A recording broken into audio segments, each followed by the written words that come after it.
1 juta follower ni sampai dibayar RM25,000 satu posting, 4 posting RM100,000.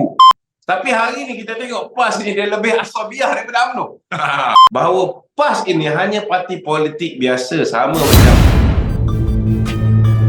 Assalamualaikum warahmatullahi wabarakatuh dan salam sejahtera, bertemu kembali para penonton di Next Step TV dan juga di Next Step Malaysia. Sekali lagi kita bertemu untuk minggu ini dalam edisi Berani Jawab bersama dengan Datuk Lokman Nur Adam yang merupakan ahli MKT UMNO. Assalamualaikum Datuk, apa khabar? Waalaikumsalam warahmatullahi wabarakatuh. Sihat Datuk Baik, alhamdulillah sihat. Alhamdulillah. Baik Datuk, terus kepada conversation kita pada malam ini. Datuk, sebenarnya mungkin Datuk boleh berkongsi dengan para penonton apa sebenarnya isu ataupun persepsi rakyat yang timbul pada ketika ini apabila dikatakan bahawa ada pihak mengatakan bahawa agak janggal apabila ahli UMNO disuruh untuk mengundi DAP dalam PRN akan datang. Sentimen sebegini, apa yang Datuk ingin perkatakan sebagai permulaan diskusi kita? Pertama sekali saya nak jelaskan Baik.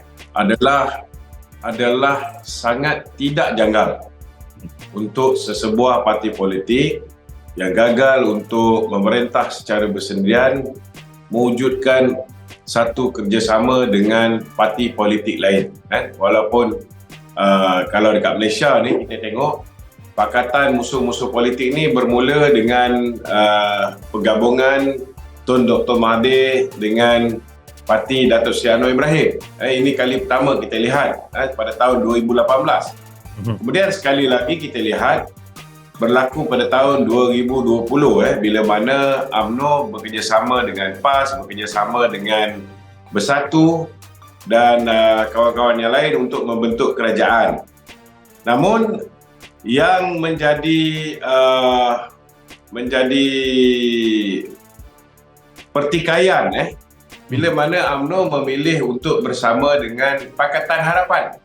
Sedangkan ramai sebenarnya tak boleh terima hakikat bahawa rakyat yang telah membuat keputusan supaya tidak ada sebuah parti pun dibenarkan untuk memerintah secara bersendirian.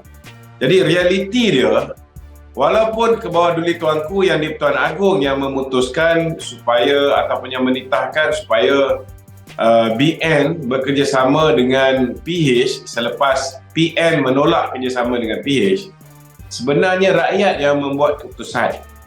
Jadi bila rakyat sudah membuat keputusan, kita pun akur dengan titah ke bawah duli tuanku, kita wujudkan kerjasama.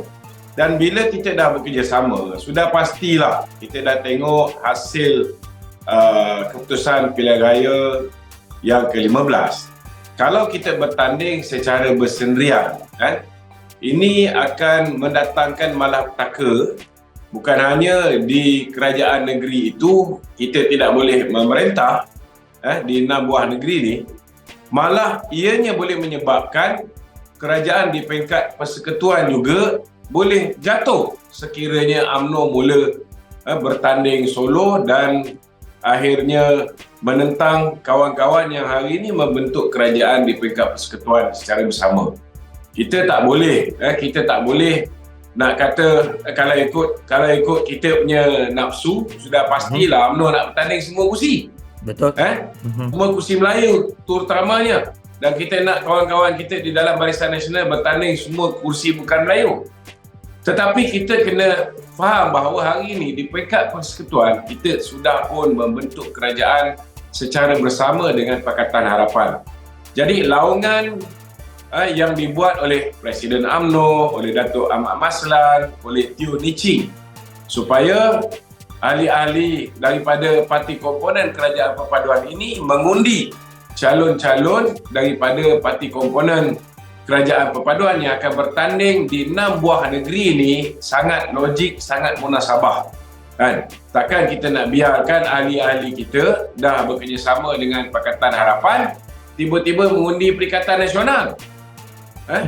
Ini akan mendatangkan malapetaka kepada kerajaan di peringkat persekutuan, kerana kemenangan di 6 buah negeri ini sangat krusial, sangat penting bagi kerajaan perpaduan.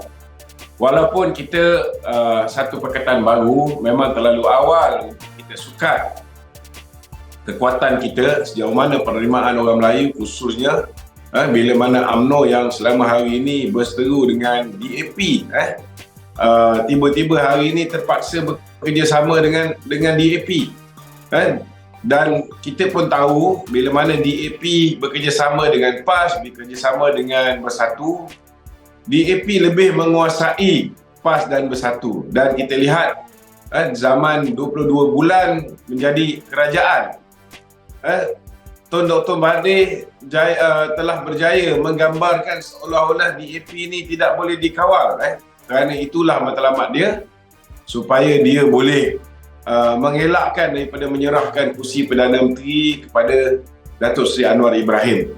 Jadi rakyat yang telah terkesan pemikiran dia telah didoktrinasi oleh Tun Dr. Mahathir dan pengikut dia bahawa DAP rasis, DAP chauvinis, DAP anti-Islam.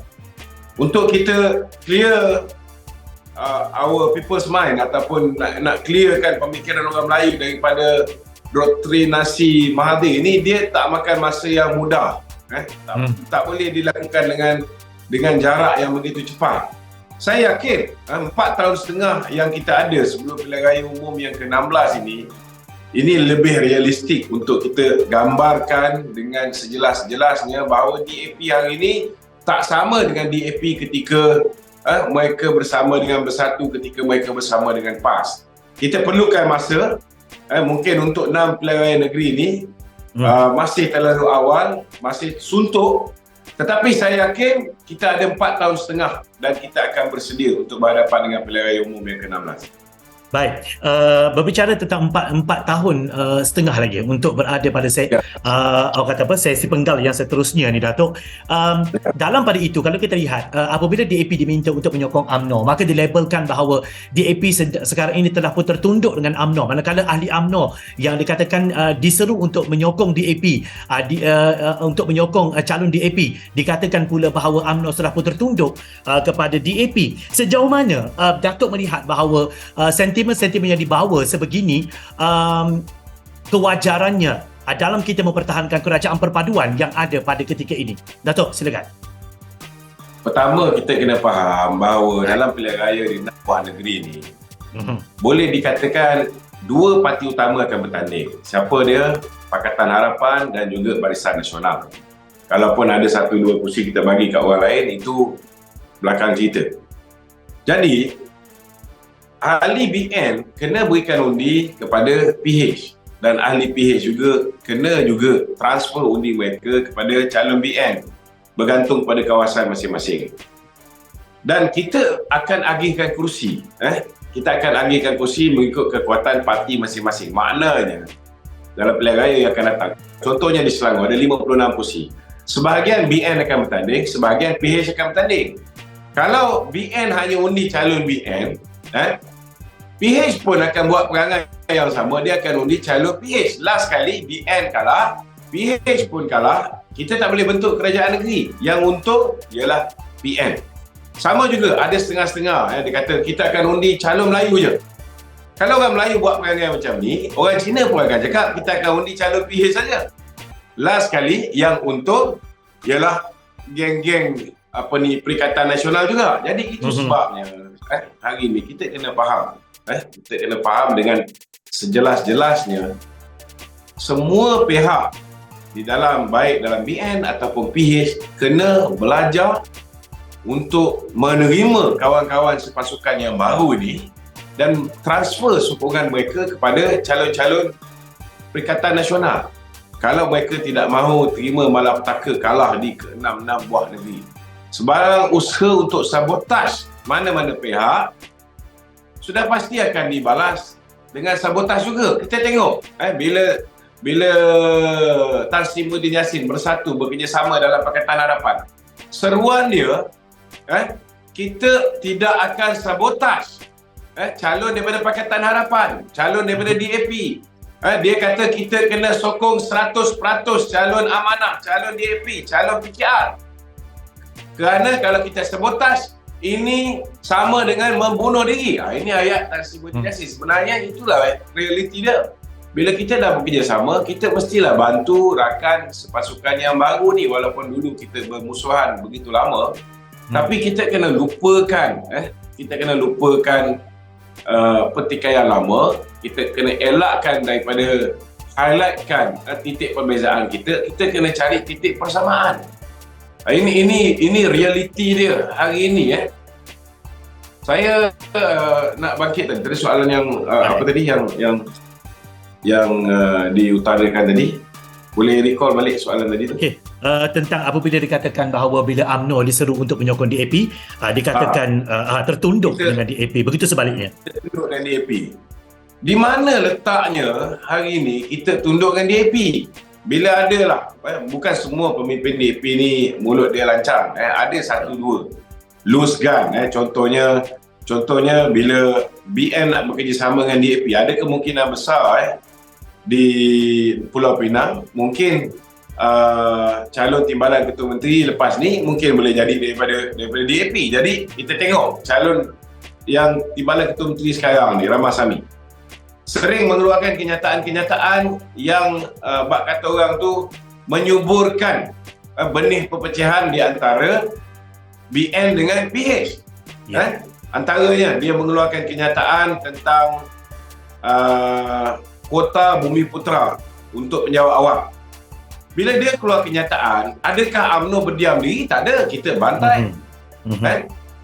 Dan kita sudah pasti di dalam kabinet pun, menteri-menteri kabinet daripada UMNO menyuarakan perkara ini. Dan kita lihat apa yang berlaku. Adakah Ramasamy mengeluarkan kenyataan lagi? Tak ada. Malah Setiausaha Agung DAP, Anthony Loke telah mengarahkan supaya mengeluarkan kenyataan lagi, supaya Ramasamy berhenti daripada mengeluarkan kenyataan-kenyataan yang boleh merosakkan hubungan kerajaan perpaduan. Ada banyak lagi lah contoh-contoh lain Kalau kita nak lihat banyak perkara-perkara yang sebelum ini dibangkitkan zaman pemerintahan Tun Dr. Mahathir, hari ini tak berlaku. Walaupun hari ini ada orang kata UMNO sudah hilang taring. Tak betul. Tak betul. Bezanya zaman bersatu bersama dengan DAP, zaman PAS bersama dengan DAP, mereka tak boleh kawal kawan kita DAP ni. Mereka membiarkan DAP mengeluarkan kenyataan-kenyataan yang mengguris perasaan umat Islam pada ketika itu. Tapi hari ini kita tengok DAP sendiri pun dah melalui proses belajar melalui kesilapan ketika mereka hilang kerajaan selepas hanya 22 bulan.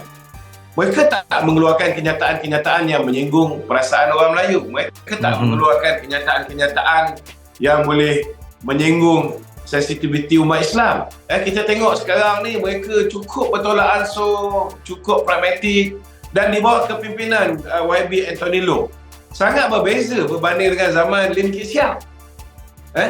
Sangat berbeza. Dan kita lihat hari ini, bila mereka tidak membangkitkan isu-isu yang sensitif, sudah pastilah UMNO tak perlu lantang, tak perlu bak kata orang tu tunjuk tarik macam dulu. Tetapi kalau ada, contohnya bila Ramasamy buat kenyataan, contohnya bila Khalid Samad buat kenyataan, kita tunjuk taring kita. Kita bantah, kita tak biarkan. Dan saya boleh bagi jaminan.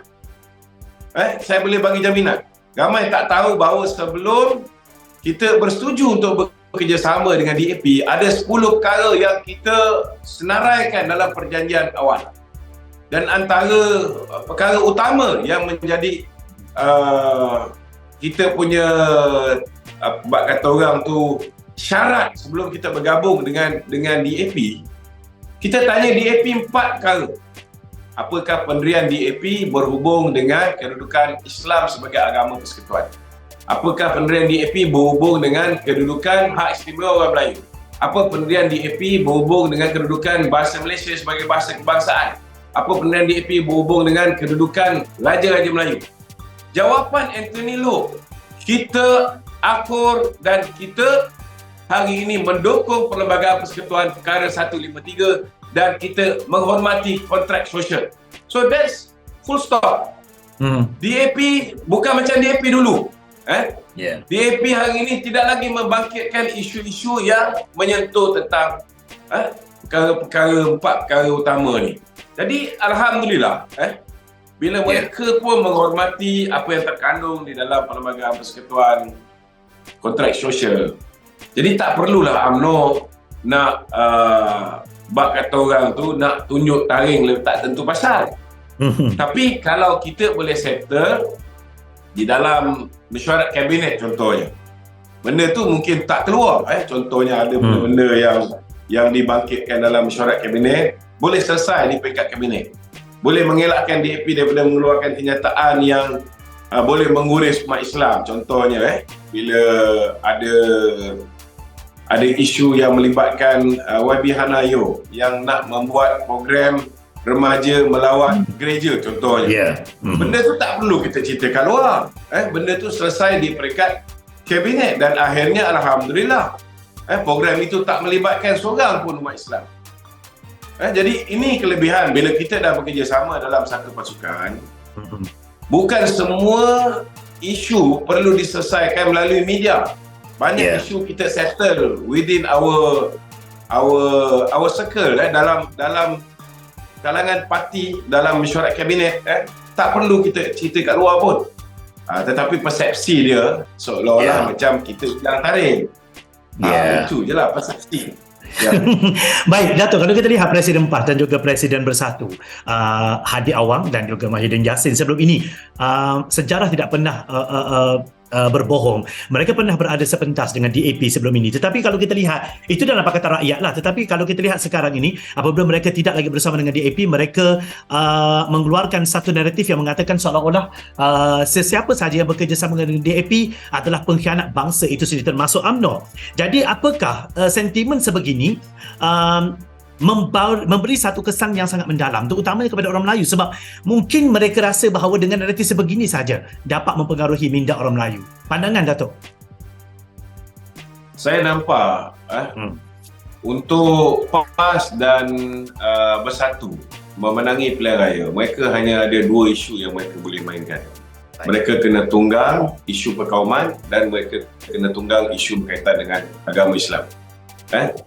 Kalau mereka nak menang dan dapat kursi, mereka kena tunggang 2 perkara ni. Dan kita pun tahu rakyat Malaysia ni bukan semuanya dari segi didikan Islam tu mantap. Bukan semuanya didikan Islam tu berada dalam tahap yang membolehkan mereka ni membuat penilaian. Contohnya, bila mereka memainkan kata undi PAS masuk syurga, undi PH, BN masuk neraka.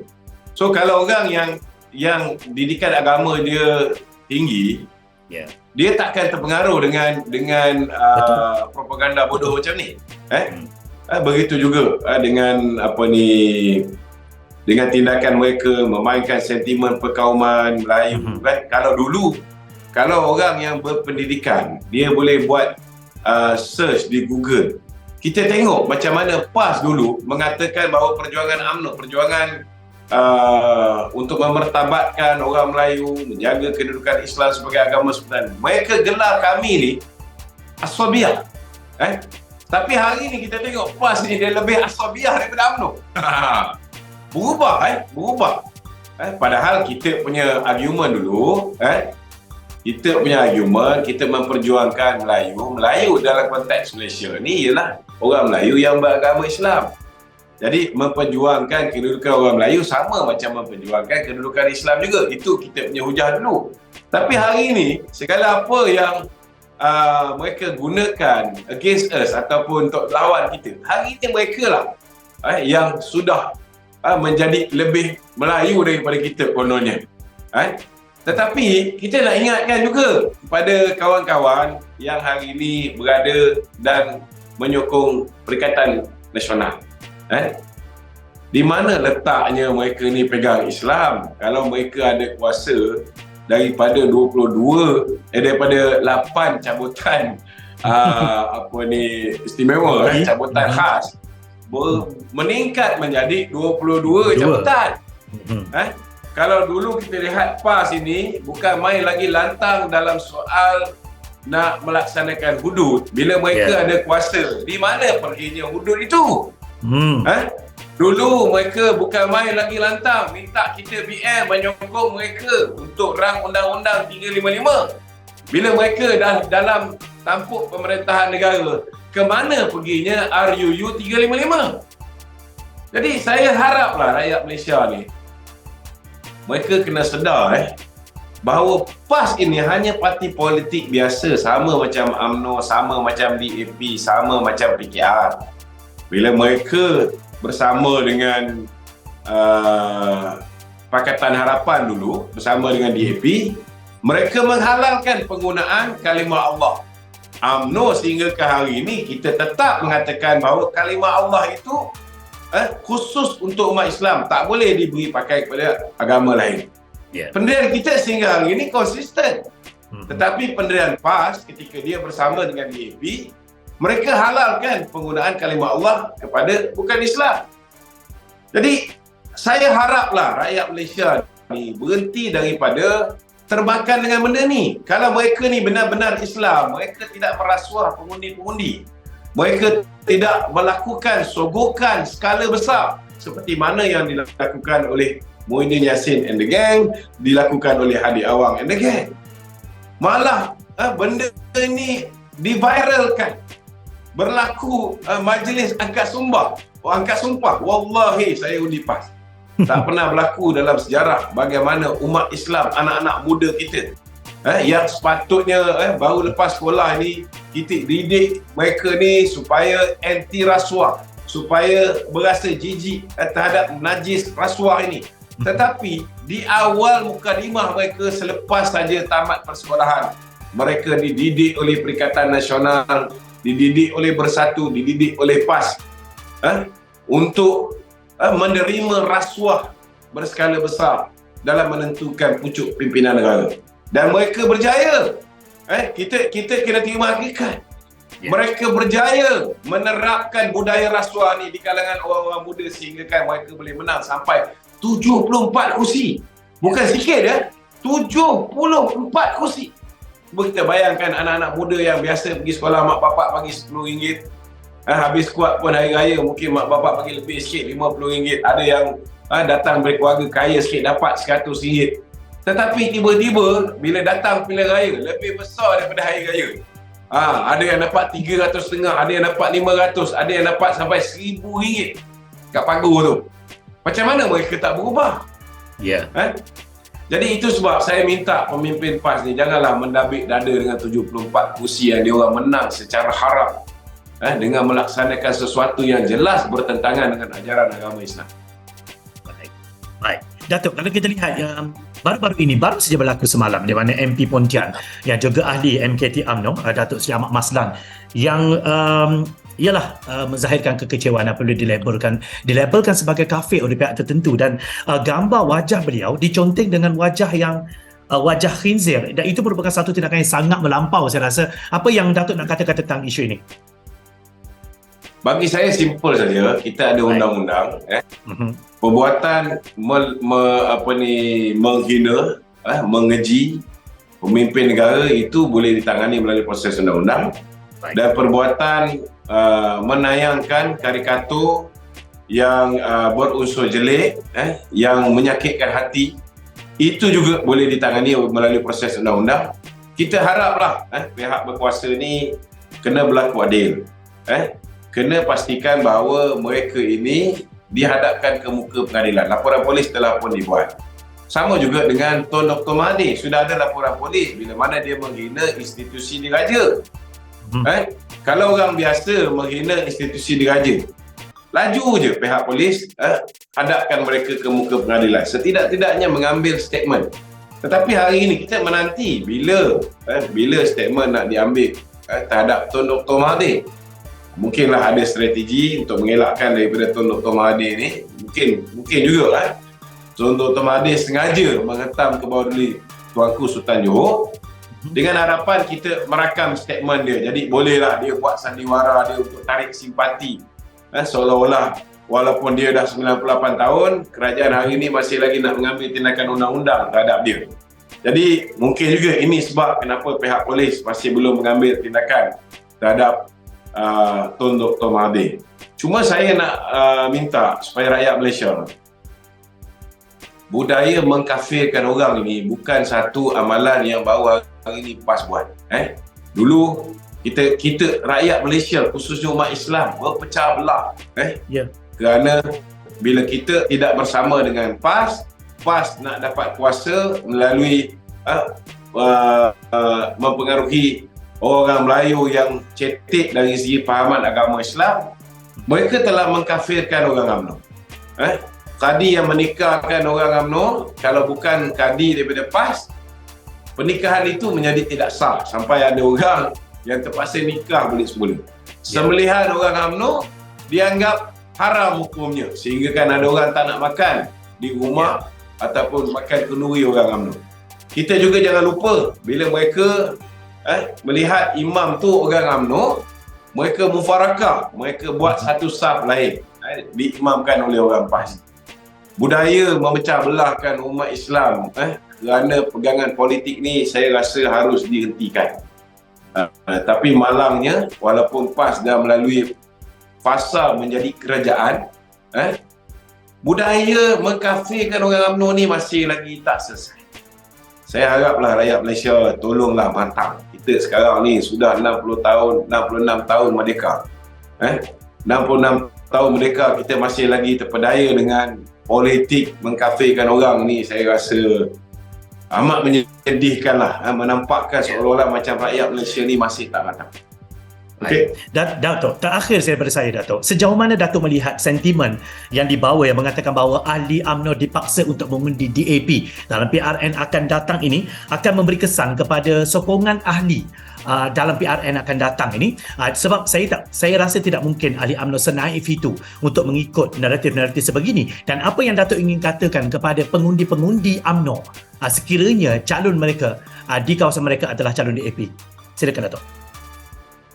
Saya nampak bukan semua ahli UMNO ni boleh berfikir dengan rasional. Kita kena terima hakikat. Sebab doktrinasi yang dimainkan oleh Tun Dr. Mahathir dan kemudian menjadi ikutan pemimpin-pemimpin UMNO selepas tu juga. Memang benda ni susah nak kita bersihkan, nak kita betulkan sekelip mata. Jadi untuk pilihan raya di 6 buah negeri ni memang pasti ada kesan bila mana kita UMNO bekerjasama dengan DAP, dan memang ada kesan. Cuma terutamanya hari ini mereka cuba menghasut sebab Dato' Seri Najib masih lagi belum dibebaskan, masih lagi belum mendapat keadilan. Kerana kerajaan pun berhati-hati sebelum menukar Ketua Negara, sebelum menukar Ketua Hakim Negara.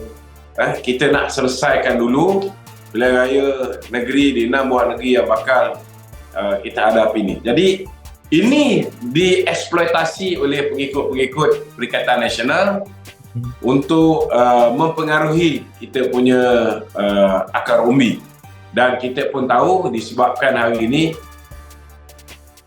mereka mempunyai kedudukan kewangan yang stabil. Walaupun mereka dibekukan, duit mereka di luar sistem ni masih banyak. Mereka mempunyai kemampuan untuk membiayai pembelian TikTokers, membiayai pembelian influencer. Kalau kita tengok masa pilihan raya tu, sampai influencer yang ada 1 juta follower ni sampai dibayar RM25,000 satu posting, 4 posting RM100,000. Dan hari ni kita tengok banyak TikTokers kita di peringkat BN sekalipun, banyak dah beralih arah pergi ke Perikatan Nasional kerana apa yang ditawarkan oleh Perikatan Nasional ni. Jadi saya secara terus terang mengakui bahawa kita akan kehilangan ramai pengundi-pengundi daripada UMNO sendiri. Kerana masa terlalu singkat, 6 bulan belum cukup untuk kita membuat pengikut kita mampu untuk transfer ke semua undi mereka kepada calon-calon Pakatan Harapan. Namun kita menjalankan usaha untuk mengeratkan lagi kerjasama ni dengan memastikan bahawa setiap program kita buat secara bersama, terutamanya program-program yang melibatkan program live kita ataupun ceramah-ceramah umum yang kita laksanakan, kita akan buat secara bersama supaya kita akan lebih mesra. Dari segi latihan pun ada juga di antara latihan-latihan kita dah mula buat secara bersama. Kalau kita boleh yakinkan akan umbi kita bahawa kita kalau nak menang, tak boleh lagi berpecah. Kalau kita berpecah, ianya malapetaka bukan hanya untuk Pakatan Harapan tetapi untuk BN juga. Jadi kita BN, ahli BN dan ahli PH tidak ada pilihan.